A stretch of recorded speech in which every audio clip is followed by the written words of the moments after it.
আমি জানব না গো ওই কৃষ্ণ নাম তো প্রভু আমি ছাড়ব না রে ভগবান তো প্রভু আমি জানব না গো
তাহলে শিয়াল কুকুরে ওকে টেনে খাবে, কোনোদিন ভালো গতি হবে না।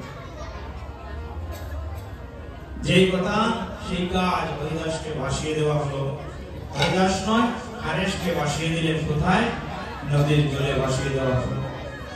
কিন্তু নদীতে যখন থেকে ভাসিয়ে দেওয়া হলো, তার দেহটা শান্তি ফিরে গিয়ে যখন ঠেকলো, সে দেখা গেল কি পুনরায় ভগবানে হরে কৃষ্ণ কৃষ্ণ কৃষ্ণ হরে হরে, হরে রাম রাম রাম হরে হরে বলতে বলতে অদ্বৈত প্রভুর বাড়ির দিকে যাচ্ছে।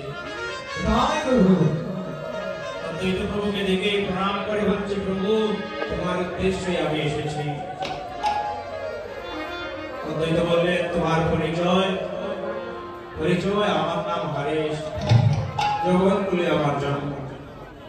অদ্বৈত প্রভু বলছেন, আরে যার বদনে এমন হরে কৃষ্ণ নাম, যার অন্তরে